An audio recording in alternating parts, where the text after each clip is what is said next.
Tell us the best and the game that really stood out to you in high school, your favorite game, and the worst game that really stood out to you in your high school career.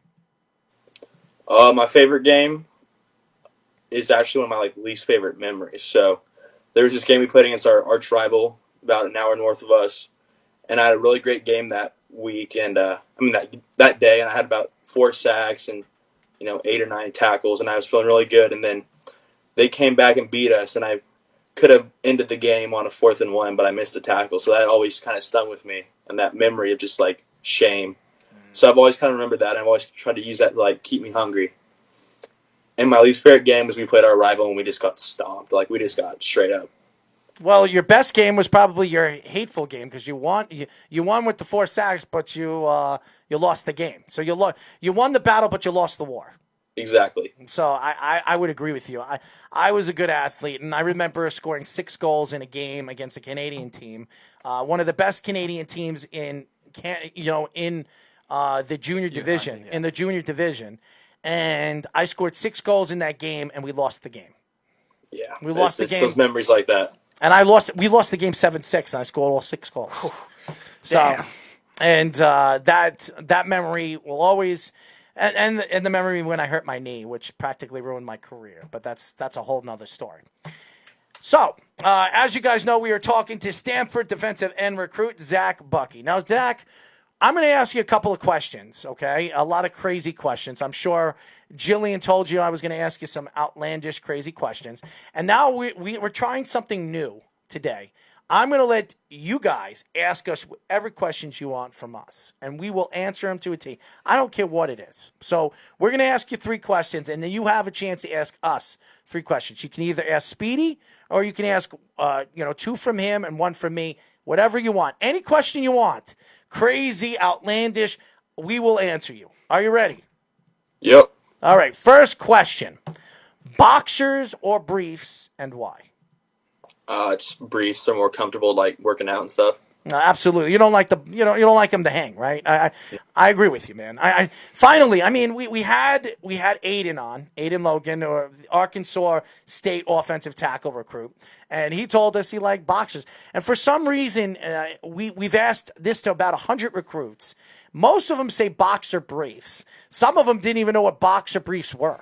Okay, they were like, briefs.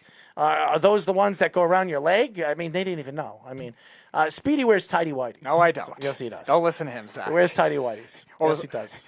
Him and his MMA partner that used to be with us also had a weird, 5-10 minute argument about what are boxer briefs too. It was the weirdest thing. No. You wear tighty whities, man. It's okay. I do not wear tighty whities. It's okay. I mean, I see Haynes. Michael Jordan wears tighty whities. Haynes makes more than just tighty whities. Well. All right. Second question. Favorite snack to eat before a game, and why? Fried rice, because it's mandatory. We all have to eat it. Oh, okay. All right. Fried rice. I like fried rice. I like Spanish rice. You ever have Yeah, it's good too. Oh, my father had the best recipe, man. He had the best recipe of Spanish rice. I love it. Even before games, I would and I always threw up before a game. There was something about it. I always threw up before a game. Maybe it was because of an adrenaline rush. And I knew I was going to have a good game. I knew I was one of the best players. I mentally, physically, for some reason, I would go into the bathroom and throw up. And I used to eat fried rice once a week before a game, and I used to throw up the most, and it used to come out of my nose. It was the worst. It was terrible, and I used to have that taste in my nose for a whole game. And my coach used to tell me, drink some water. I was like, give me some Gatorade. I want this damn taste out of my mouth. So fried rice is interesting. We've heard a lot of crazy things. We've heard Skittles. We've heard gummy bears. We've heard hot Cheetos. We've heard it all. Yeah, they cart it in for us. They just get 5 trays, and they're like, all right, eat up. That's all we get to eat. Well, you know what? It's funny. It's funny because I guess the coach in your school, they concentrate on making sure that you guys eat. Some schools, they probably don't do that. So yeah, definitely. We have a great staff. There you go, man. I love it already. And what? By the way, what is that baseball player in the background? Who is that? Is that Albert? Is Albert Pujols. Yes, You're a huge Albert Pujols fan, huh? I'm a huge Angels fan. Albert Pujols has been kind of shaky the past 5 years. I got a question for you. Do the Angels in the offseason trade Mike I Trout? was just going to ask him the same thing. No, Thank you. they can't. It's the only reason people are even watching them anymore. But you're looking at the team. The team has not been a promising team. They brought in Joe Madden. They brought in so many players, Rendon. They brought all these players in, Ohtani, and they still can't get over the hump. They can't even make the playoffs in a short season. So if you were an organization and you can get 8 or 9 top prospects from an organization, you wouldn't trade Mike Trout for him? I think what you need to do for the Angels is you need to maybe get rid of Ohtani and maybe trade Rendon for the prospects because Mike Trout's keeping all the attention on them right now. You would give up on Rendon after 1 year? If it wasn't for Trout. So they need to keep their main source of revenue on the team, and he's the best player too. He's keeping them in games. You would give up on Rendon after 1 year? I'm not crazy about him as it is. I think he's a bit overrated, but you would give up on him after 1 year? I think he's a fantastic player, but I think that he can bring a lot of extra young value into the organization that has struggled with their farm team for years. Yeah. And they need young pitchers. All their pitchers are going off with Tommy John surgery every year. Well, we know what Zach could be after his career in football. He could be an analyst. He knows his stuff. I like this. I like it. Maybe we'll get you on, and maybe you can help us out in one of our shows. Maybe you'll be a guest speaker, a guest analyst. Awesome. I like it, man. This guy's got a fine future. All right, last question for you. Blondes or brunettes, and why?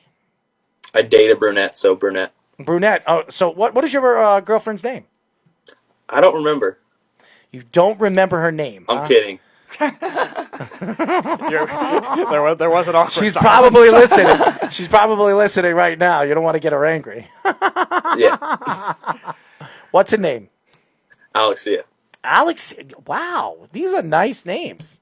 Who was the Aiden's name? What Aiden's girlfriend's name? Oh, yeah, I don't even remember now. It was very unique. It was Cromdry or something like that? Yeah, it was something very... like that. Condry, I think. Condry. Yeah. Condria. Condria, yep. Condria. You guys, wow, I like that. All right. How long you been dating? About a year. All right, a year. Is she, well, you're going to Stanford, so you're in California. Is she staying around where you're going to school? She's going to UCLA. Oh, there you go, man. Wow, another smart one. Jeez. Pac-12 rivalry with you two.